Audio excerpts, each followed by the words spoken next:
1997, création, saison 10, épisode 6. 1917, hiver, fin d'après-midi, aux alentours de Verdun. Tranchée. Le corps de Cape Blanche se reconstitue pixel par pixel sur un tas de cadavres ensanglantés de soldats français. Il est encore menotté aux mains et aux jambes. Un homme d'une quarantaine d'années, brun, barbu, vêtu d'une capote bleue, assiste à la scène médusée. Bon Dieu, mais qu'est-ce que c'est que ça ? Le soldat français s'approche de Cape Blanche en dressant sa baïonnette devant lui. « Qui es-tu, toi ?» Cape Blanche reprend péniblement ses esprits. « Je t'ai posé une question !»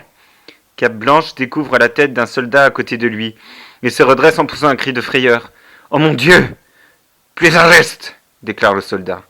Cape Blanche le dévisage. « Ton nom ? Quel est ton nom ?» Fèvre, répond Cape Blanche. Stéphane Fèvre. « Moi je m'appelle Jean. Maintenant dis-moi ce que tu fais là. C'est les Boches qui t'envoient ?»« Les Boches ? Les Boches ? Les Allemands ? Qui d'autre ?» Cape Blanche marche sur les cadavres pour gagner la terre ferme. « Votre uniforme, cet endroit, nous sommes en guerre, n'est-ce pas ?» Finement bien observé, l'inconnu. « C'est la première guerre ? La première ? En quelle année sommes-nous ? demande Cape Blanche. Tu l'ignores ? Répondez simplement à ma question. Quel jour sommes-nous ? Le jour précis, aucune idée. J'ai cessé de compter. J'ai essayé une astreinte le premier mois, mais je n'y suis pas parvenu. Je suppose que nous ne devons pas être loin de Noël. Cape Blanche observe la tranchée. 1916 demande-t-il. 1917 répond le soldat.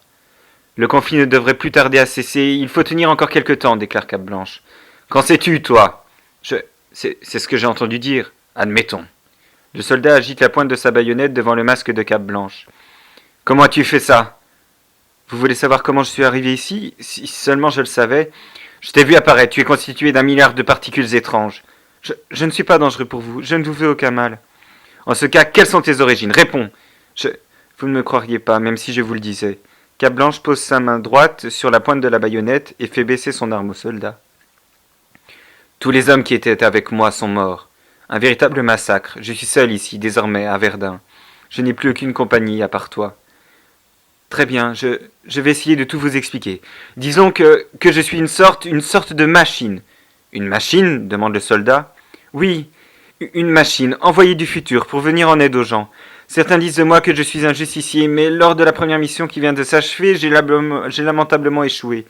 Tous les hommes avec qui je voyageais sont morts, à part une petite fille. Alors tu sais ce que je ressens, déclare le soldat. Oui, je comprends, répond Cape Blanche. Tu es ici pour m'aider alors ? Je suppose. De quelle époque viens-tu ? De 2009. 2009 ? Et quelle est ta nationalité ? Cape Blanche s'adosse contre le mur en terre. Je suis français. Et qui dirige ton pays ? Un Allemand ou un Français ? Un Français. Nous avons gagné cette guerre, celle-ci et toutes les autres.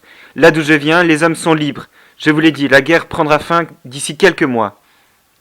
Le soldat baisse son arme.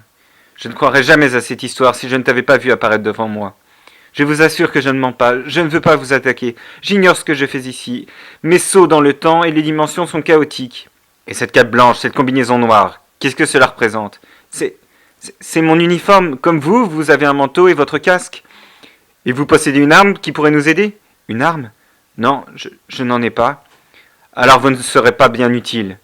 Vos compagnons sont morts, demande Cape Blanche, mais vous devez bien avoir conservé leurs armes.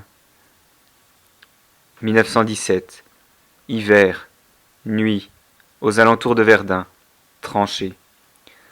Cape Blanche et Jean sont assis, adossés à la tranchée. Deux couvertures recouvrent le soldat. Leurs armes sont posées à portée de main, à leur droite et à leur gauche. Ils ont fait un feu devant eux, avec des vêtements déchirés qui brûlent. « Tu es sûr que tu ne crains pas le froid, Stéphane ?»« Oui, Jean. Je te remercie de t'inquiéter, mais je vais bien.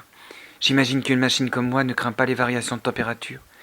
Moi, je suis gelé. » Jean glisse une main dans sa poche. « Je vais te montrer quelque chose, Stéphane. C'est une photographie de ma femme. » Jean tend une photographie noir et blanc, froissée à Cape Blanche. « Votre épouse est très belle. Comment s'appelle-t-elle ? Victoria. Avez-vous des enfants ? 8. 8 ? Oui, et toi, tu n'as pas d'enfants ? Si, 2, un garçon et une fille, Louise et Jacob, mais il me manque. Quel âge as-tu ? Difficile à deviner sous cette panoplie avec cette voix étrange que tu as. Pas loin de la trentaine. Tu es marié? Non. Fiancé? Je l'ai été. Que s'est-il passé? J'ai rompu mes fiançailles avec la mère de mes enfants pour vivre avec la femme que j'aimais. Et les enfants? J'ai pensé que ce serait mieux pour eux. Tiens, qu'est-ce que c'est que ça? Qu'est-ce qu'il y a? Il y a autre chose dans ma poche, déclare le soldat. Vraiment? Jean sort une seconde photographie de sa poche. Elle représente 2 adolescents, assis sur le bord d'une fontaine. Qui est-ce? L'un d'eux vous ressemble. Vous trouvez? Oui, regarde bien, l'homme à gauche. Jean observe la photographie avec attention. C'est impossible. Cape Blanche tourne la photographie un instant, mais il n'y a rien d'inscrit au dos. Oui, vous avez les mêmes yeux. Sans la barbe, cela pourrait être vous. Vous avez un frère, peut-être? Un frère? Ai-je un frère? Je ne crois pas, non. Comment cela, vous ne croyez pas? Je n'ai aucun souvenir précis de mon enfance. Tout est flou dans ma tête. C'est ainsi depuis que la guerre a commencé.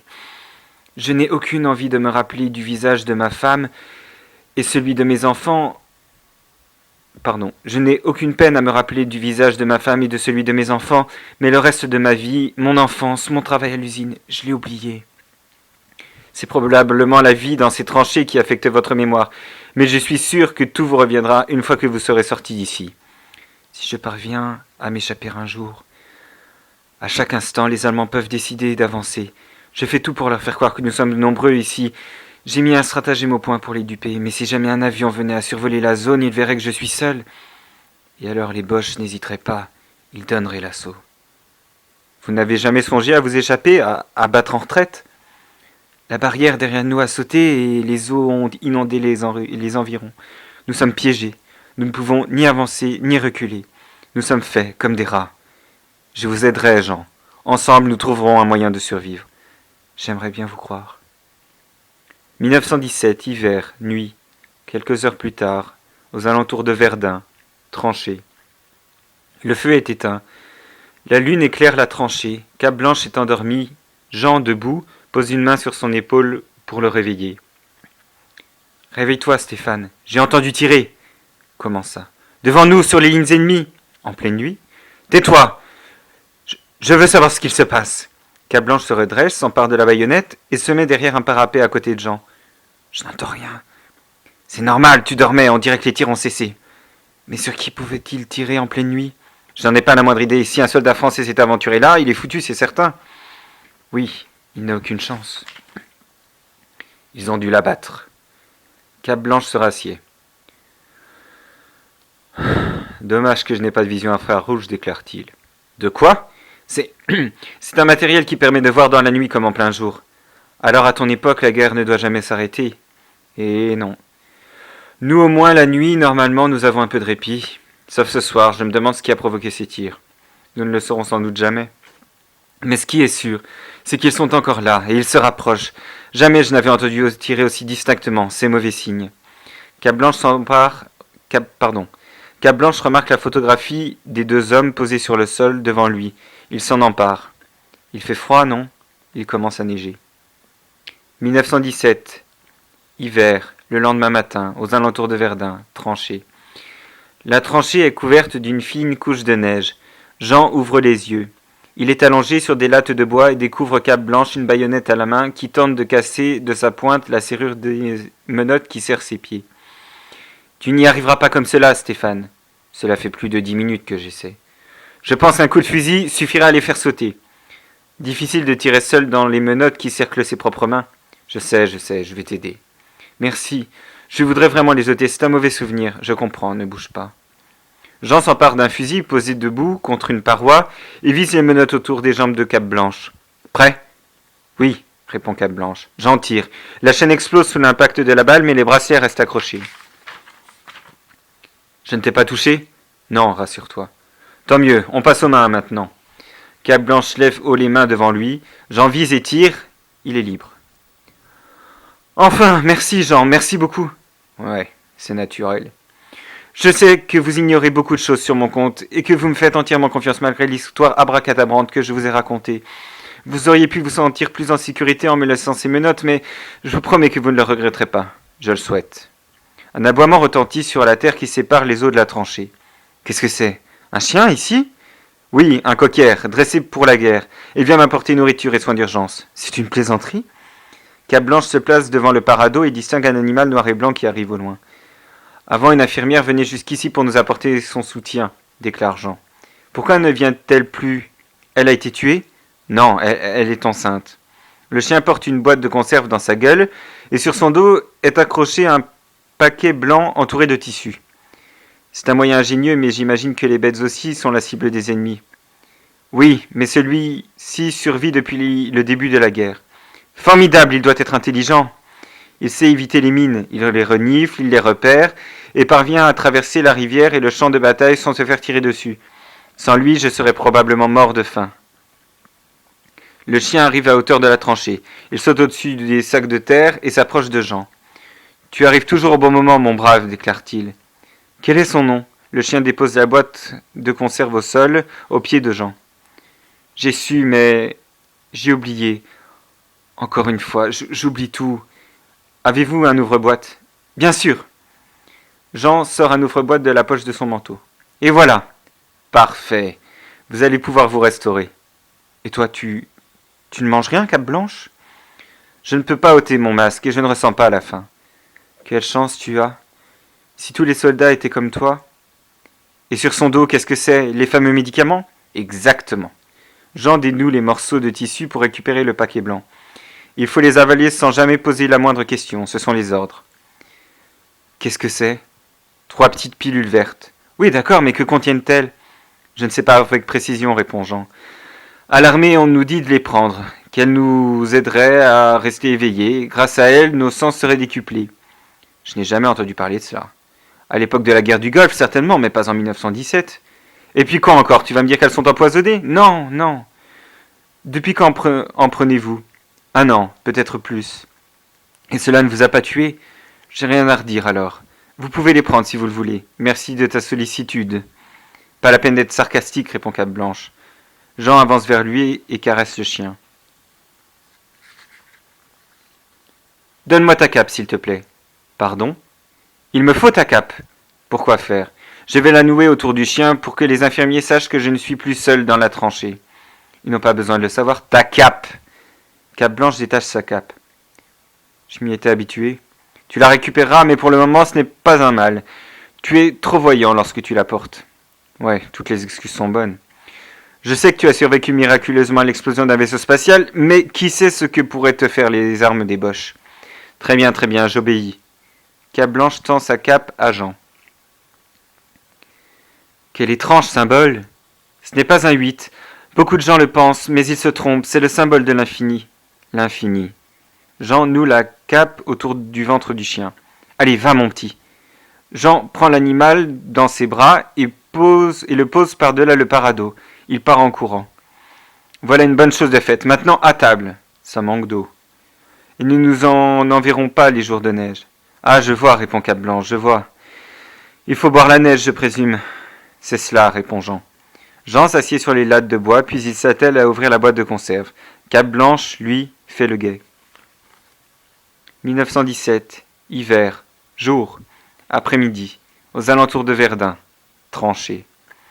Cape Blanche examine les cadavres des soldats entassés les uns sur les autres, tandis que Jean observe le terrain ennemi entre 2 sacs de terre.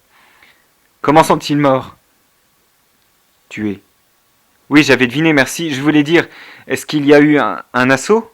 Je ne me souviens plus, répond Jean. Comment cela? Certains corps n'ont même pas commencé leur décomposition. Je n'ai pas envie d'en parler. C'était mes amis, ils sont morts. Tu peux comprendre ça? Oui, mais c'est que quoi? L'impact des balles est troublant. Comment cela? Cape Blanche saisit un cadavre et le tire jusque vers Jean. Regardez! Je n'ai pas le temps. Vous allez le prendre pourtant, Jean. Ne me parle pas sur ce ton, je t'ai aidé. Il me semble, tu me dois le respect. Je ne suis pas fâché, je constate simplement. Tu poses trop de questions. Ces hommes ont-ils quitté cette tranchée? Non. Personne ne quitte la tranchée. S'en aller, c'est la garantie de se faire tuer. Alors comment cet homme a-t-il pu être blessé à la jambe? Comment? Jean tourne la tête vers le cadavre du soldat. Il a effectivement une blessure par balle à la jambe droite. C'est impossible. Cet idiot aurait quitté cet abri? Pourquoi aurait-il fait cela? C'est là ma question. Mais je ne sais pas, moi. Allons, ne mentez pas, cet homme est mort hier. Hier au plus tard. Alors vous vous souvenez forcément de ce qu'il s'est passé? Non, répond Jean. Je ne vous crois pas. Jean s'approche de Cape Blanche en pointant son fusil sur son cœur. Tu commences à m'énerver avec tes questions. Tire si tu l'oses, répond Cape Blanche. Ne me tente pas. Tire, je ne mourrai pas. Essayons. Jean tire. La balle ricoche sur la tenue de Stéphane et s'enfonce dans la terre de la tranchée. Merde, alors c'était vrai. Tu es immortel. Immortel, je ne le pense pas, mais invincible, il semblerait bien, oui. Cape Blanche donne un violent coup de poing à Jean qui tombe au sol en lâchant son fusil. Maintenant, je veux savoir ce que vous me cachez, Jean. Je veux toute la vérité. Je ne sais pas, je ne sais rien. Je peux t'aider à te rafraîchir la mémoire si tu veux. Cape Blanche s'empare de l'arme de Jean. Ne tire pas. Toi, tu n'as pas hésité. Je t'en prie, je ne veux pas mourir. Pas de la main d'un des miens. Alors parle. Quoi que tu aies fait, je veux le savoir. Je n'ai rien fait. Je n'ai rien fait. Jean se met à pleurer. Cape Blanche est déconcerté. Il baisse son arme. Hier, je me suis réveillé et ils étaient morts. Tous morts. Tous sauf toi?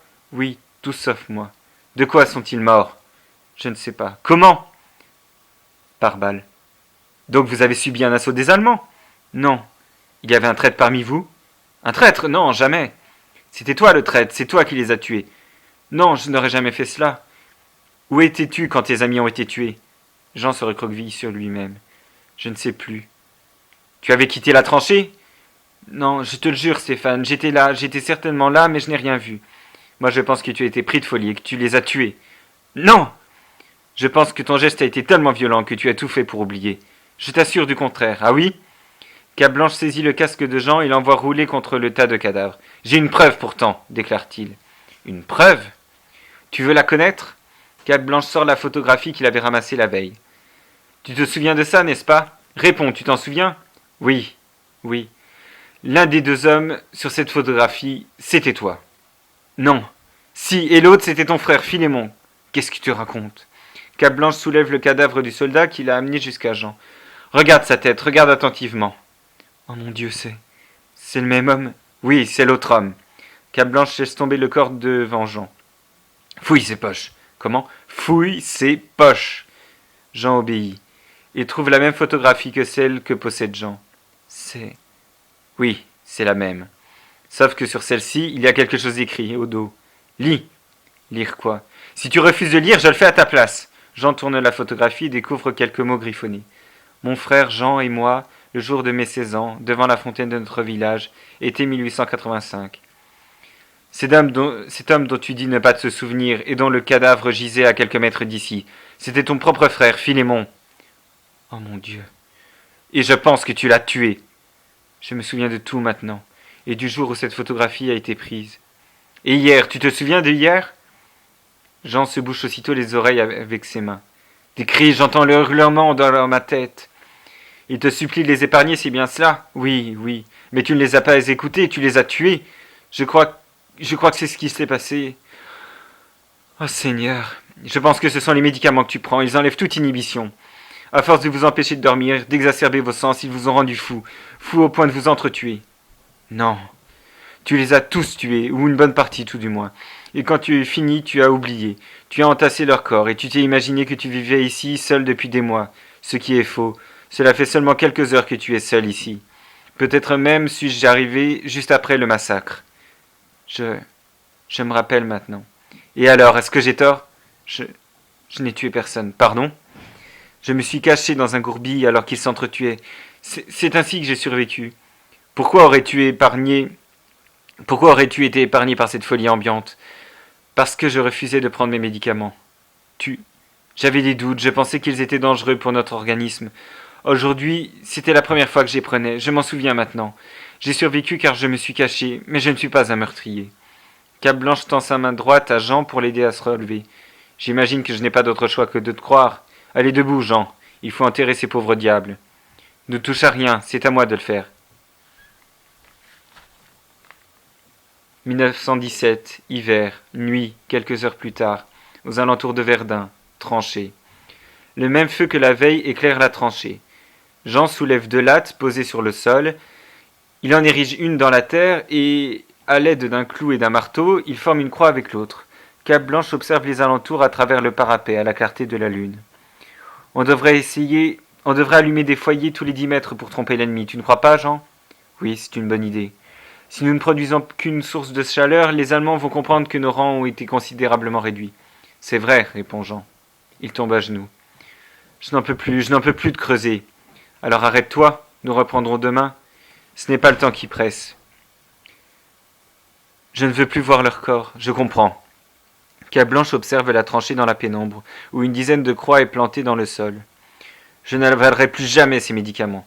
Pour sûr, je n'ai pas envie que tu m'attaques. Comment tout cela va-t-il finir selon toi? Il est un peu tôt pour se poser la question, tu ne crois pas? Chut, écoute. Le vrombrissement d'un moteur retentit dans le ciel. Merde, ça raide. Ami ou ennemi? Aucune idée, il faut éteindre le feu. Non, on n'a pas le temps. Il faut qu'on aille se réfugier dans la cagna. Jean court le long de la tranchée, suivi par Cape Blanche. Il entre dans une petite galerie. C'est un refuge. Nous devrions être en sécurité ici. Tu es sûr que le plafond est suffisamment solide? Je ne peux rien te garantir. En plus, je déteste cet endroit. Pourquoi? Parce que c'est ici. C'est ici que je me suis caché lorsque les soldats se sont... Enfin, tu vois. Oui. Jean se penche vers l'extérieur pour observer l'avion. Bien. J'ai 2 nouvelles. Une bonne et une mauvaise. Commence par la bonne. Commence par la mauvaise. C'est un avion allemand. Merde. La bonne, c'est que c'est un Halberstadt. Le modèle, en revanche, je n'en suis pas sûr. En quoi est-ce une bonne nouvelle? J'ai du mal à me réjouir, là. C'est un petit avion. Il ne largue pas d'obus ni de bombes. Il est équipé de mitraillettes. Jean avance vers le fond de la galerie. Autrement dit, si nous restons à couvert, nous ne craignons pas grand-chose. Tant mieux. Le hic, c'est qu'il se déplace que rarement seul. Que fait-il ici, Jean? Tu en as une petite idée? C'est évident. Il fait du repérage. Le but n'est pas à proprement parler de causer des dommages dans nos rangs, mais de repérer notre nombre et nos armes. Avons-nous un canon ou non, par exemple? Et nous en avons un? Non. Il va voir les tombes. Pas d'inquiétude, les Allemands aussi enterrent leurs morts. Enfin, j'imagine. De là à ce que le pilote en déduise que nous ne sommes que 2, nous avons une marge. Ils se taisent. On dirait qu'il s'éloigne. On peut s'attendre à une attaque en règle d'ici demain à l'aube. Il faut foutre le camp d'ici. 1917, hiver, nuit, quelques minutes plus tard, aux alentours de Verdun, tranchée. Jean et Cape Blanche sont équipés de fusils et se hissent par-dessus le paradeau. Ce que je suis en train de faire s'appelle de la désertion, déclare Jean. Non, c'est un repli stratégique. Comment trouver son chemin dans la nuit sans la lumière du jour, à la seule lueur des étoiles? Suivons les traces du chien jusqu'à la rivière. Elle est en crue, nous ne pourrons jamais la traverser. Nous trouverons une solution, Jean, j'en suis persuadé. On va nous tirer comme des lapins. Si nous marchons d'un bon pas, nous avons nos chances. Et si un autre avion survolait la région pendant que nous sommes à découvert? Si nous restons dans la tranchée, c'est une mort certaine qui nous attend. C'est bien ce que tu as dit? Oui. 1917, hiver, nuit. Quelques heures plus tard, Meuse. Jean et Cape Blanche atteignent la rivière en crue. Accrochés à une corde à un arbre, une barque en piteux état baigne entre 2 morceaux de barrière submergés. Finalement, nous sommes arrivés sans encombre, déclare Jean. Oui, mais à présent, les choses se compliquent, répond Cape Blanche. Comment allons-nous traverser? Le courant est fort et cette barque n'est pas une embarcation sûre. Si le chien peut le faire, nous aussi, il doit exister un moyen. Il nous suffit de le trouver. Non, mais je rêve. Quoi? Sur l'eau, au loin, flotte un point lumineux. C'est une lanterne, déclare Cape Blanche. Un bateau? Quelqu'un vient à nous. Jean et Cape Blanche agitent leurs bras. Le bateau se rapproche. Un jappement retentit. Le chien! Hurle Jean. C'est le chien! Oui. C'est peut-être lui qui a donné l'alerte. C'est un véritable Saint-Bernard. Je ne regarderai plus jamais les bêtes de la même façon, répond Cape Blanche. Le bateau arrive à hauteur de la barrière blanche. Une femme enceinte en tenue d'infirmière le guide. Ombline, c'est vous? Oui, Jean, c'est bien moi. Comme je suis contente de vous voir. Mais qui est cet homme qui vous accompagne? Est-ce à lui que la cape blanche que vous avez nouée autour du cou du chien appartenait? Précisément. Quel est son nom? Fèvre. Pourquoi cette tenue? Peu importe, filons d'ici. Mais pourquoi êtes-vous venu? Où sont les autres? Restés dans la tranchée? Non, c'est-à-dire qu'ils... Eh bien quoi? Parlez, Jean, vous m'inquiétez? Ils sont morts. Morts, tous, je suis désolé. Morts? Oui. Nous avions commencé à les enterrer quand un avion allemand a survolé notre tranchée. Nous nous sommes enfuis. Je comprends. Ne restez pas sur la rive, montez. Très bien.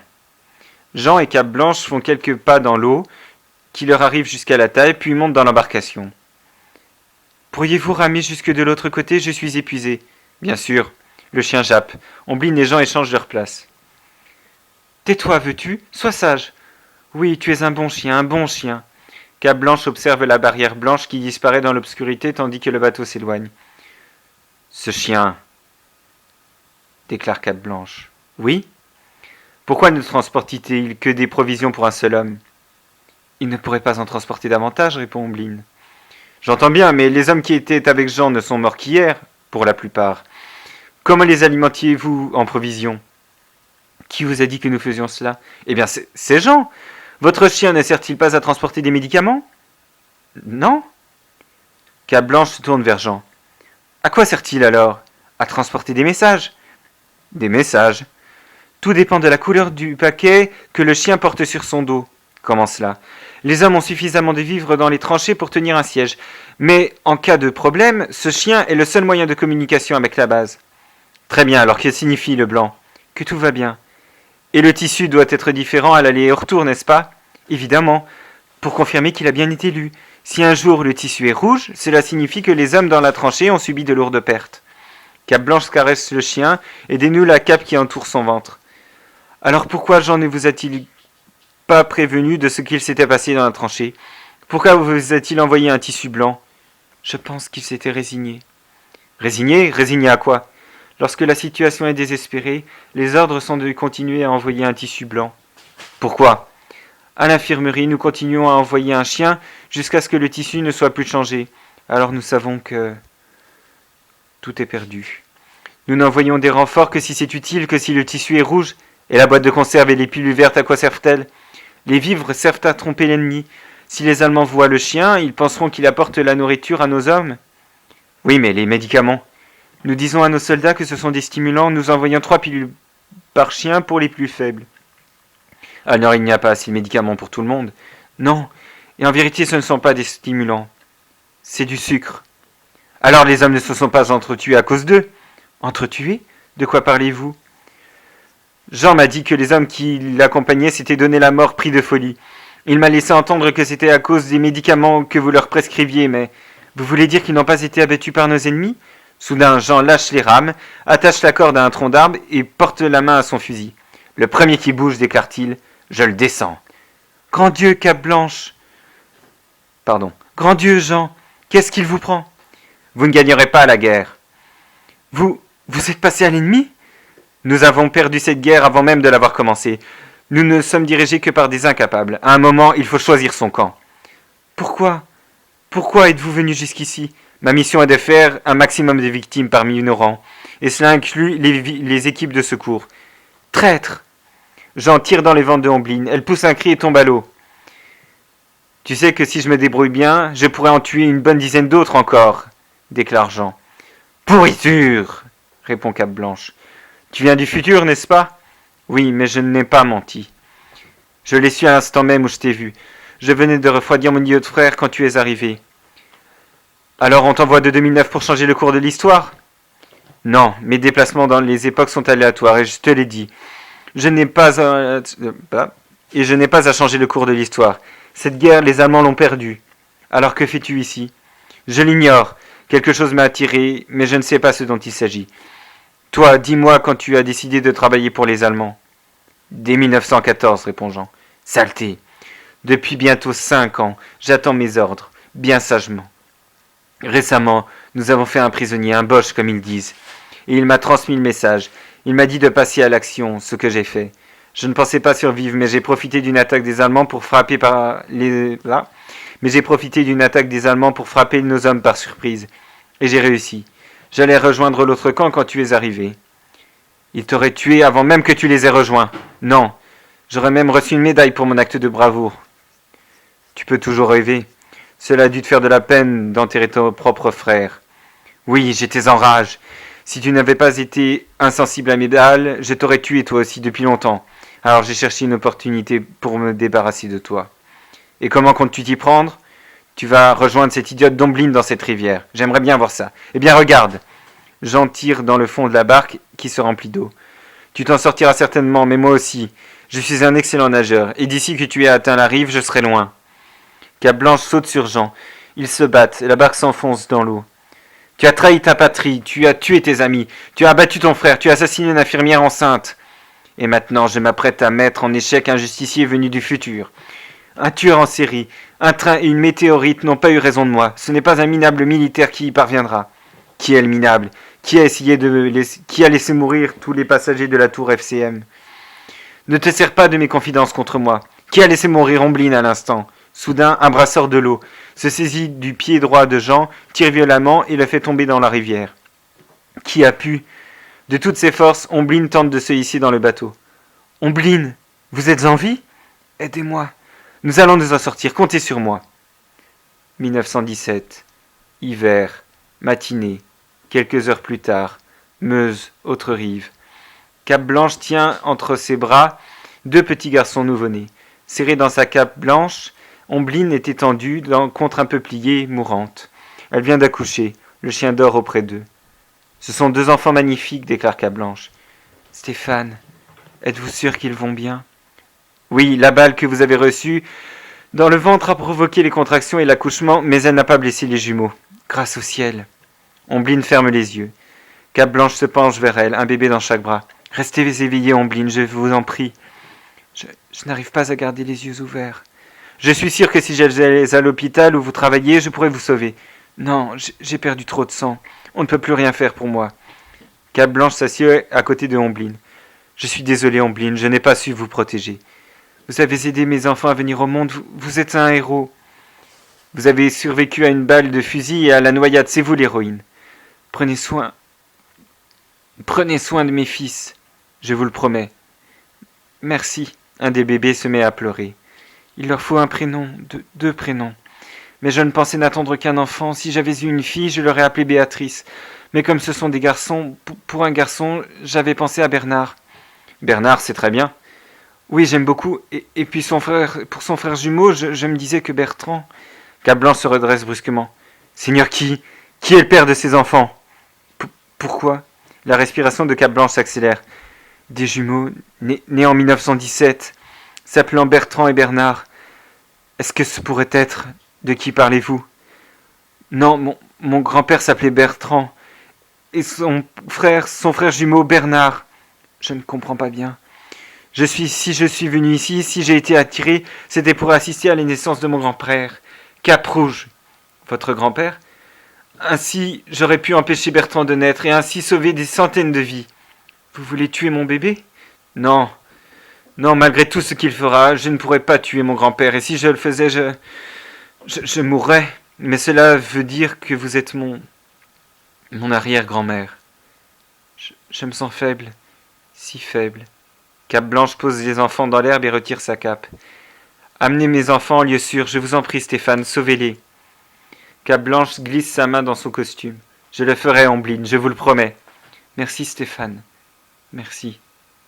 Ombline meurt. Cape Blanche observe les jumeaux avec attention. Il suffirait que je tue le bon. Mais lequel est Bertrand et lequel est Bernard? Comment savoir? Cape Blanche observe le soleil qui se lève. Je te déteste, Bertrand, pour tout le mal que tu as fait.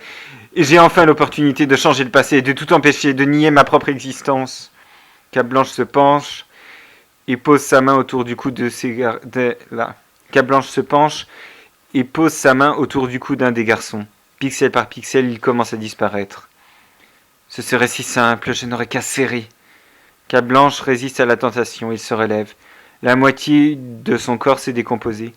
Mais si je te tuais, Bertrand, si je vous tuais tous les deux, Juliette ne naîtrait pas, et je ne peux pas vivre sans la femme que j'aime. Cape Blanche s'évanouit. Vous tous, pardonnez-moi. Les jumeaux restent seuls à côté du cadavre de leur mère. Fin.